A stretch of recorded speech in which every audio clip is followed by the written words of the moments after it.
हनुमान जी द्वारा संजीवनी बूटी लाने की कथा।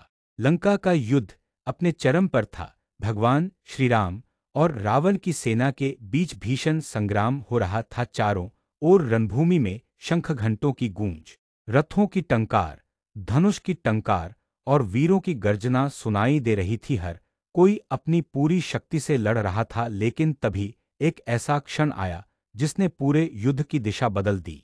लक्ष्मण जी, जो श्रीराम के छोटे भाई और परम वीर योद्धा थे, रावण के पुत्र मेघनाद इंद्रजीत के साथ युद्ध में भिड़ गए।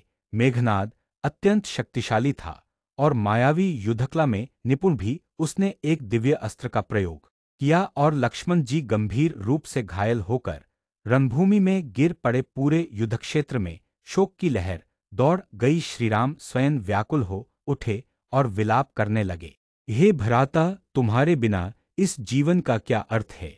वहीं दूसरी ओर रावण की सेना खुशी से झूम उठी कि लक्ष्मण अब जीवित नहीं बचेंगे। लेकिन तब युद्धभूमि में महाबली हनुमान जी खड़े थे। उनका हृदय श्रीराम और लक्ष्मण की सेवा के लिए ही धड़कता था। उसी समय महर्षि सुषेण वैद्य को बुलाया गया। उन्होंने लक्ष्मण जी की नाड़ी देखी और कहा, राजकुमार, लक्ष्मण को बचाने का केवल एक उपाय है। हिमालय पर स्थित द्रोणागिरी पर्वत पर संजीवनी बूटी नामक दिव्य औषधि है। यदि वह जड़ी बूटी सूर्य निकलने से पहले यहाँ पहुंचा दी जाए तो लक्ष्मण जी पुनः जीवित और स्वस्थ हो जाएंगे। यह सुनते ही हनुमान जी आगे बढ़े और बोले, हे गुरुवर, समय बहुत कम है।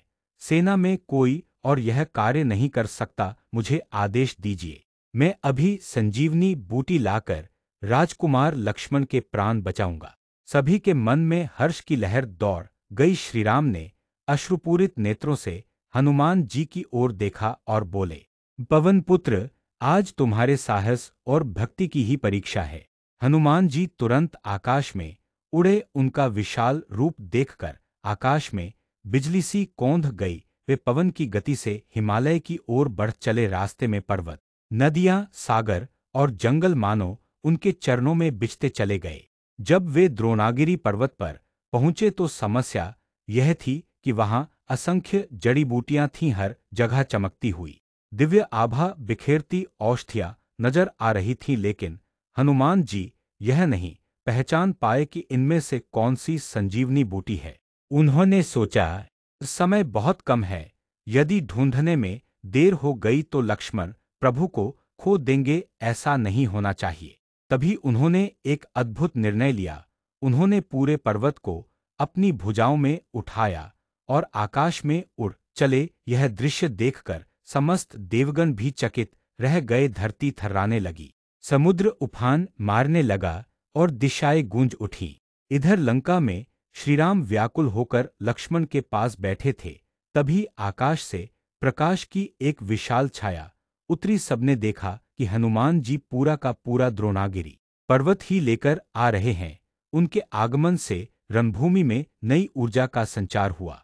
हनुमान जी ने पर्वत को युद्धभूमि के निकट रख दिया। सुषेण वैद्य ने तुरंत जड़ी बूटी को पहचाना और उसका प्रयोग किया। कुछ ही क्षणों में लक्ष्मण जी की नाड़ी फिर से चलने लगी। वे धीरे धीरे आंखें खोलने लगे। यह दृश्य देखकर श्रीराम की आंखों से खुशी के आंसू झरने लगे। उन्होंने हनुमान जी को गले से लगाया और कहा, हे पवनपुत्र, आज तुमने न केवल लक्ष्मण को बल्कि मेरे जीवन को भी बचा लिया है। तुम्हारा उपकार मैं कभी नहीं चुका सकता। उस समय समस्त वानर सेना जय हनुमान के नारे से गूंज उठी। देवता आकाश से पुष्प वर्षा करने लगे। रावण की सेना सहम गई, क्योंकि उन्हें पता चल गया कि जब तक हनुमान जैसे भक्त श्रीराम के साथ हैं, विजय श्रीराम की ही होगी। इस प्रकार महाबली हनुमान जी की बुद्धिमत्ता, साहस और अपार भक्ति ने लक्ष्मण जी को नया जीवन प्रदान किया। यही वह प्रसंग है जिसने यह सिद्ध कर दिया कि जब भक्त सच्चे मन से अपने आराध्य के लिए कार्य करता है तो असंभव भी संभव हो जाता है। सीख हनुमान जी की इस कथा से हमें यह शिक्षा मिलती है कि सच्चा प्रेम और भक्ति कभी व्यर्थ नहीं जाती। जब मनुष्य दृढ़ निश्चय और निस्वार्थ भाव से किसी के लिए प्रयास करता है तो समूचा ब्रह्मांड भी उसकी मदद करता है।